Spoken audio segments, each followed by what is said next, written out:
परिस्थितियों का गुलाम। हर इंसान परिस्थितियों का गुलाम होता है। वो जिस परिस्थिति में रहता है वो उसी में ढल जाता है। इस कहानी परिस्थितियों का गुलाम में भी ऐसा ही कुछ होता है। पुराने समय की बात है। एक दिन राजा अपने मंत्री के साथ अपने राज्य का हाल चाल देखने के लिए निकलते हैं। वो देखते हैं कि एक किसान पथरीली और उबड़ खाबड़ वाली जमीन पर गहरी नींद से सो रहा था। उस किसान को देखकर राजा अपने मंत्री से कहते हैं कि जरा इसे देखो, ये बेचारा इस असुविधापूर्ण स्थिति में भी कितनी शांति से सो रहा है, और एक हम हैं जो इतनी अच्छी सुविधाओं के बावजूद भी अगर थोड़ी भी अड़चन आई तो ठीक से सो नहीं पाते। मंत्री ने कहा, महाराज, ये किसान अब इस परिस्थितियों में ढल गया है, इसीलिए वो अच्छे से सो रहा है। अब उसे अपनी इसी जिंदगी को स्वीकार कर लिया है। मनुष्य का शरीर बहुत ही कठोर होता है। उसे जैसी व्यवस्था मिलती है वैसा ही वो अपने आप को उन परिस्थितियों में ढाल लेता है। राजा ने अपने मंत्री से कहा कि मुझे ये बात सच नहीं लगती है। राजा ने कहा कि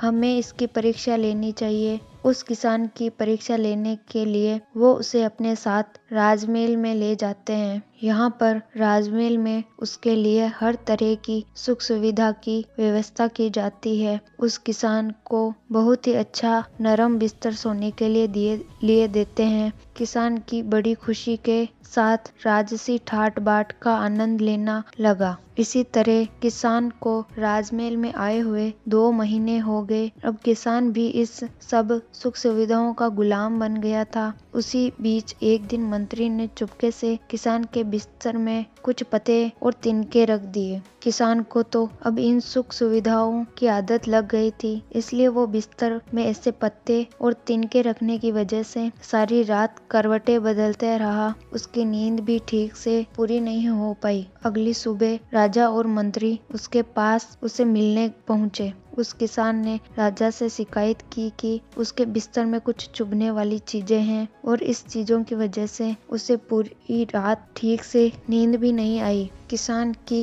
बात सुनकर मंत्री ने तुरंत राजा से कहा कि देखा महाराज, ये वही किसान है जो कि पथरीली भूमि पर भी गहरी नींद में आराम से सो रहा था, किंतु अब ये 2 महीने में तो राजमहल की विलासितापूर्ण जीवन का आदी हो गया है। अब तो इसे पत्ते और तिनके भी चुभने लगे हैं। देखा महाराज, मेरी कही हुई बात सच निकली ना, कि मनुष्य परिस्थितियों के अनुसार ढल जाता है और वो परिस्थितियों का गुलाम बन जाता है। राजा ने अपने मंत्री से कहा, हाँ, तुमने मुझे उस दिन सच बताया था। इंसान वाकई ही परिस्थितियों का गुलाम होता है। इस कहानी की सीख, ये कहानी से हमें यही सीख मिलती है कि हमें अपने शरीर को ज्यादा सुख सुविधाओं का आदी नहीं बनाना चाहिए, क्योंकि हम वैसे ही बन जाते हैं जैसा हमने अपने आप को बनाया होता है। अगर हमें जरूरत से ज्यादा सुख सुविधाएं मिल जाती है तो हम कभी भी उन सुख सुविधाओं वाली परिस्थितियों के बिना रह नहीं पाते।